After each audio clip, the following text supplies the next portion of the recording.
Good evening and welcome to Doctors on Call. Tonight we're talking about varicose veins, leg cramps, leg ulcers, peripheral artery disease, as well as other circulation and leg problems. I'm your host, Dr. Alan Johns from the Department of Family Medicine and Biobehavioral Health at the University of Minnesota Medical School Duluth. I'm pleased to welcome our panelists this evening.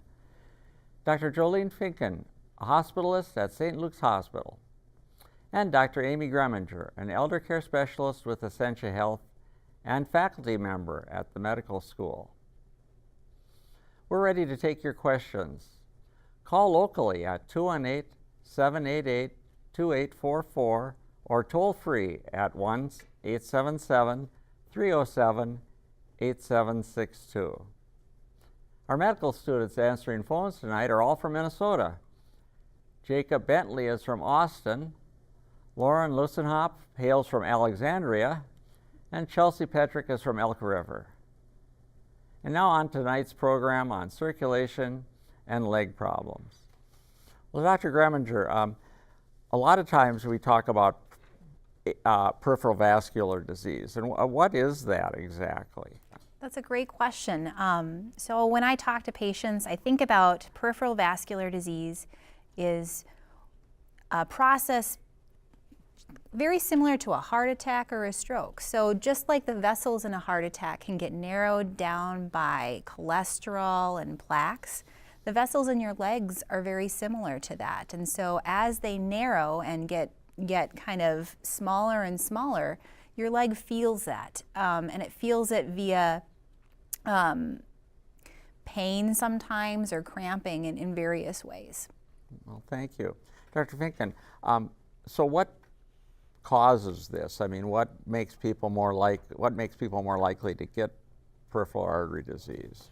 Well, the blood vessels can be affected by a number of things. Smoking is one of the biggest things. Diabetes can put you at risk. Bad cholesterol levels, that is another risk factor. As we get older, we can build up plaque just from virtue of getting older, but definitely hypertension and the smoking and the diabetes, those are the big risk factors. Thank you. Dr. Greminger, here's a question.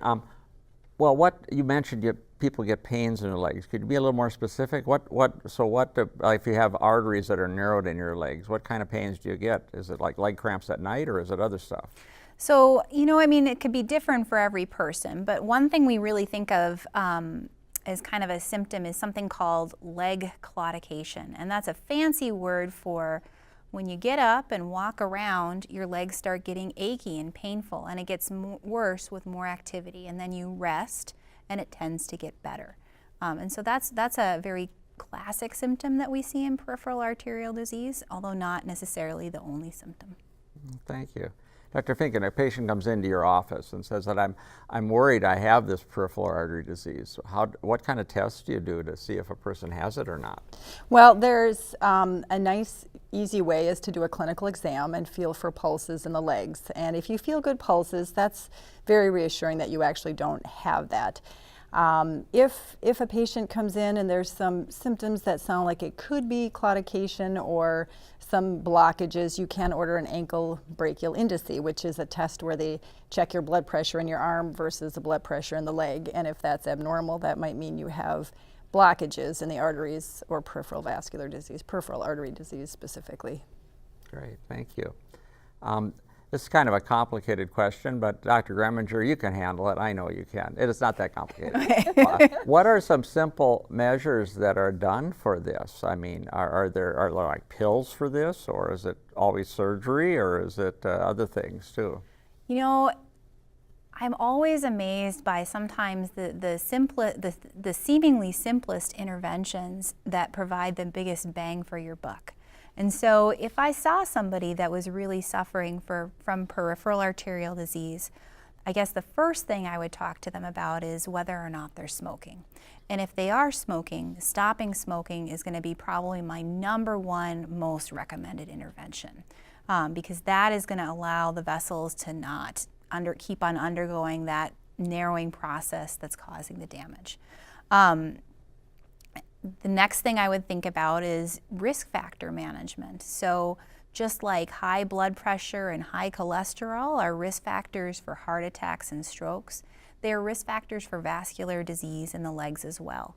And so treating that blood pressure, treating that high cholesterol can really provide yields downstream for patients.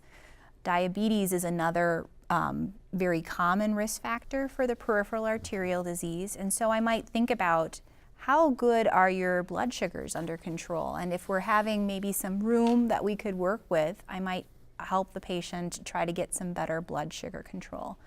And I think once people are diagnosed with that, actually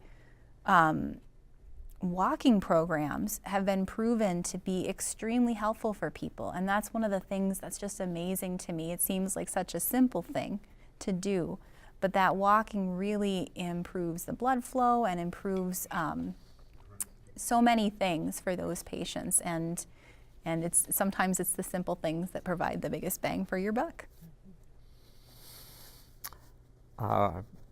Dr. Finken, we have callers. A caller from Duluth would like to know about varicose veins. Now, we've been talking about arteries mainly, but varicose veins. And the question was, is it a good thing to have varicose veins treated, and what are side effects of treatment?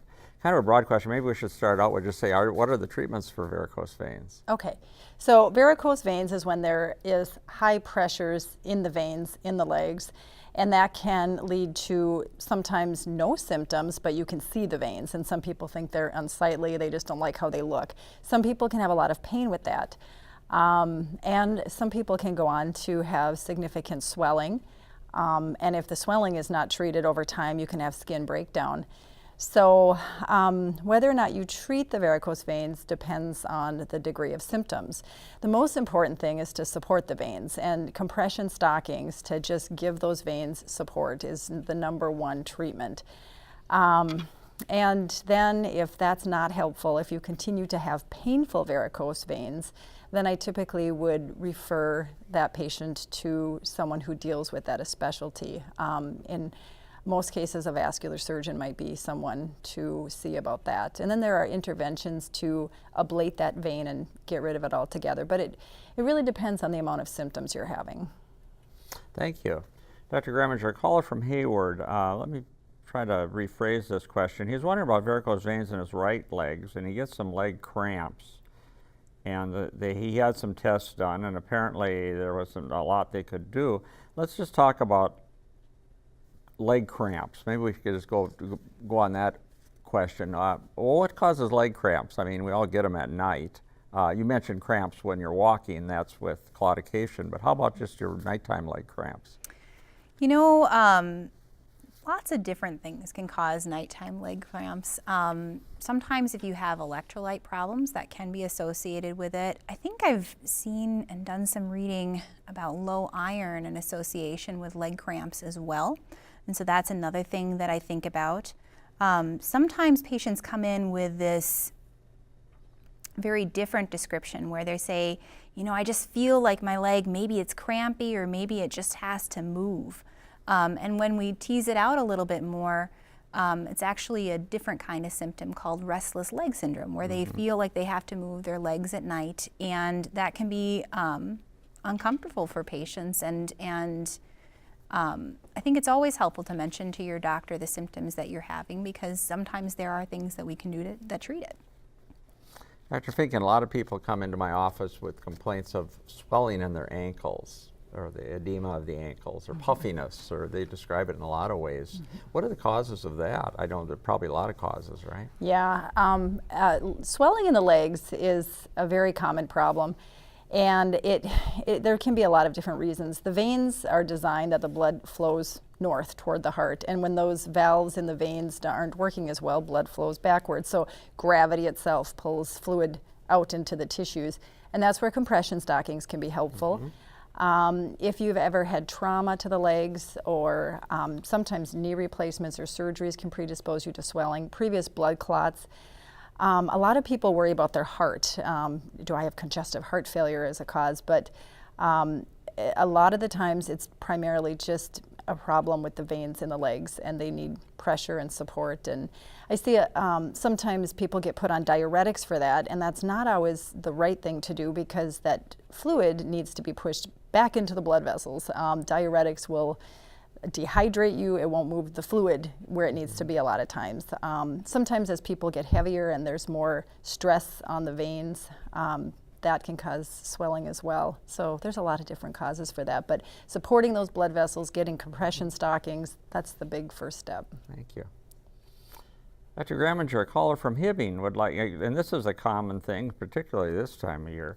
He's wondering about cold feet. Why are his feet cold even though he has good pulses? And he says a warm shower helps. Pulses, you could have good pulses and still have cold feet? You can have good pulses and still have cold feet, because clearly he does. But yeah, I think winter in general is a tough time of year for people, because when it is cold, our arteries and veins constrict to keep the blood flowing kind of to the places where it needs to be. And as those temperatures drop, and our temperatures drop in our house, our bodies are kind of wired to keep the blood where it needs to go. And so sometimes it just takes maybe a warm shower or a warm pair of socks, or trying to warm up that tissue so that they are able to stay warm and feel warm. Thank you. Dr. Finken, we have 3 questions here about leg cramps. So that's a hot topic. I guess to summarize them, leg cramps can occur on both sides. It just doesn't have to be one leg. But what are some general things you tell patients about that can help them about leg cramps? Okay, so leg cramps are very common, and it is a difficult thing to really find a cause for. You can check a med list, because sometimes medications predispose you to leg cramps. Certain diuretics certainly predispose you. Inhalers, beta agonists, sometimes can predispose you. So your physician should look through the med list, because some medications can predispose you. Leg cramps can be associated with some other underlying health problems. I've had patients say a number of things. I eat a banana a day and my leg cramps are better. I take magnesium supplements, my cramps are better. None of those things have been really borne out in the studies. So for leg cramps, the simple things they recommend are hydration, stretching, especially if it's the calf or the foot, to just really flex that area and try to stretch out the muscle. We used to use quinine for these leg cramps, and it was wonderful. It worked great. And then the FDA came out a few years ago and said the side effects were just not worth, there's risks of low blood counts, arrhythmias.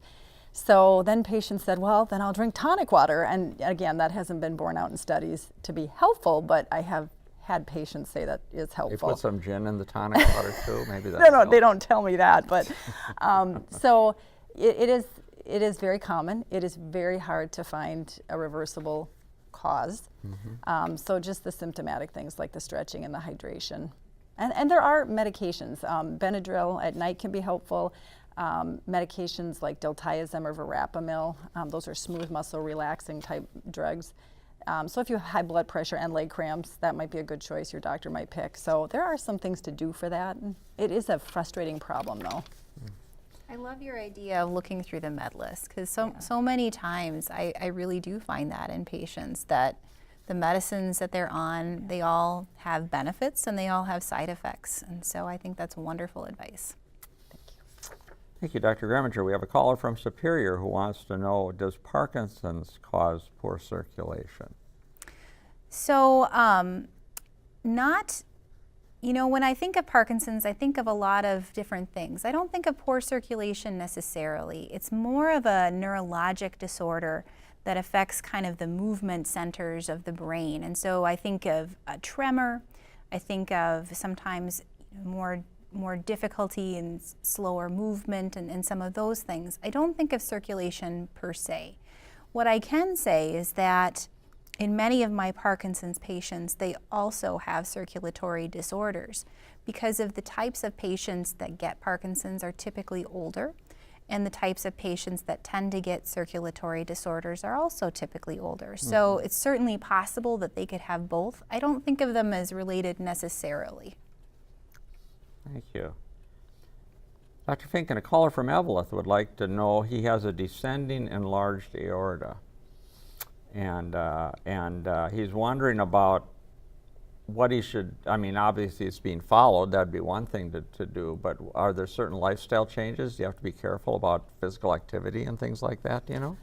Not typically. I mean, good blood pressure control, risk factor modification, cholesterol profile, and that kind of thing. I am not aware of any sort of activity restriction. I have not heard of that. That's a good question for a vascular surgeon who I'm sure is following him. Yeah. We have a couple of questions here, 3 questions, Dr. Greminger, and I don't know the answer to these either, about supplements and leg and vein problems or vascular disease. L-arginine, fish oil, and yellow mustard.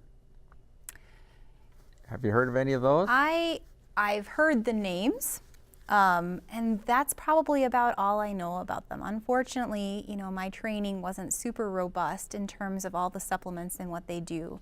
I always tend to be a little bit cautious with supplements for a couple different reasons. Not to say that they're not effective.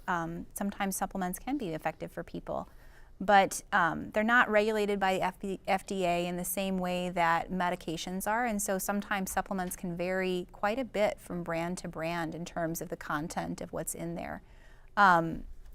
People think that sometimes because there's supplements, that means that they don't have to tell their doctors about them, though. I think that always bringing those up to your doctor is a good idea, because even though they're not necessarily prescriptions, sometimes they can interact with your other medications and things in general. Do I know about those in particular? No, I would be talking to a pharmacist to kind of suss that out a little bit more. Thank you. Dr. Finken, we've got a couple of callers here, 2 callers, one from Duluth, wondering about peripheral artery disease and neuropathy, peripheral neuropathy. Now, what's the difference there, and are they related? Okay, neuropathy is more of a nerve problem, and the peripheral artery disease affects the arteries, and sometimes there can be overlapping symptoms in that you can have pain, but the character of the pain is a little bit different. Neuropathy, people will describe pain as more of tingling or numbness or burning sensation, and neuropathy can have a number of different causes. Diabetes, excessive alcohol use, sometimes it's just familial genetic neuropathy. So a person can have both, but they're not necessarily related. I see both a lot in my patients, especially in my diabetic patients, because they tend to get neuropathy over time, and they also tend to get peripheral vascular disease over time. So I see both a lot, but you're absolutely right, it doesn't have to come together. Right. Great. Dr. Greminger, a caller from Silver Bay. This is an interesting question too. He notices that his hands and fingers turn white sometimes. What's that all about? Well, it could be poor, you know, it's hard to say exactly kind of over the phone. It could be poor circulation. You know, sometimes in the cold, your vessels, again, constrict, and that can make them less likely to look pink and full of blood because they're constricting in the cold. In some cases, there is a disease called Raynaud's phenomenon, which is a specific kind of vascular disease, a disease of the vessels that causes people's fingers to turn white and sometimes red and sometimes blue actually as well in the cold. And so there can be some other things going on with that. That being said, I know many people who get white fingers in the cold, especially this time of year. Yeah, thank you. Dr. Finken, a caller from Knife River, her husband has sores on his toes that don't heal. She's wondering, could this be a sign of peripheral artery disease? It certainly could be. Because you need blood flow to heal wounds, and I don't know if this particular person is diabetic, but you can have sores from arterial disease because the blood doesn't get down there to bring the good cells to heal. But that really needs more evaluation. You can get sores there's a condition called pernio or chilblains where you're just not, your blood vessels constrict, particularly in the cold, and they constrict so much that you get shallow wounds, and those wounds will go away over time. It tends to be a cyclic thing, and it tends to occur more in the cold. So, yeah, that definitely needs more investigation. Thank you. Dr. Greminger, a caller from Duluth, she had her veins stripped 35 years ago, and she wears compression socks, which is a good idea. She wonders, are the ones that go up high or the ones low? What are better for her? So I don't know what the vascular surgeon's most recent recommendations are. I think it kind of, it depends on what's working better for you. I've definitely had patients that say they cannot get the socks on that go up over the knee. I don't know that I've ever seen a lot of studies that show over the knee is a lot better than under the knee. And I've also had patients that say, depending on where it's cutting them off, like it cuts them off at an inopportune place. So they'll be fine up until one point, and then they get some kind of sores at the top of the stocking because it's just rubbing in the same place over time. So I think it kind of depends. I think compression stocking's good in general. I think part of it depends on what's working for her and what's making the most sense for her at this point. Thank you. Dr. Finken, a caller from Renshaw, he wonders about, can vein problems cause wound issues also? Definitely. Not just artery problems. Yeah, definitely. It's a very good question, and it's very common. If you have vein problems, if they're not working right, you will have swelling, and if the swelling is not treated, the skin breaks down because there's not good blood flow, and you will get wounds, and those can be very hard to treat. So even though people often, swelling itself isn't painful, and some people say it's really hard to get the stockings on, and then the legs get bigger, and then it's harder to get them on. If you can get in on the front end of this and take care of that swelling early on, you can prevent we call them venous insufficiency wounds, and it's a very difficult thing to treat once it gets out of hand. So prevention of that is the best thing with compression. Thank you. Dr. Greminger, a caller from Brule, would like to know, he's had previous popliteal artery aneurysms. Is there a way to help prevent aneurysms from reoccurring? I don't know off the top of my head if there's a good way of preventing. Or just good vascular care. Yeah, I think good vascular care, definitely if you have a history of aneurysms, you'd be wanting to follow up with your vascular surgeon, as they had recommended, and to keep on top of that. But I don't know if there's anything, in an aneurysm, I don't know that there's anything that we do necessarily that cause it. It's what an aneurysm is a weakness in the vessel that causes the vessel to dilate. And it can either dilate kind of diffusely all over the place, or it can have kind of a narrow part and have one part that pops out. But I don't know that there's a lot that people do in general related to that, although again with aortic aneurysms in particular, I know it's associated with high cholesterol and smoking and hypertension and some of those things. So yeah, the good preventative care that we've been talking about is helpful in general. Thank you. Dr. Finken, we just have a couple of minutes left here.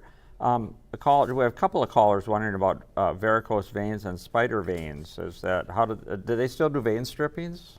Well, they have a better procedure now where they actually insert a catheter and they obliterate the vein itself. So it's a much easier process. It's a same-day procedure. So there is a better treatment for that. Now the superficial veins, the spider veins, those are more cosmetic. Those don't usually cause people pain, but they don't like how they look. So they can be injected. They use sclerotherapy.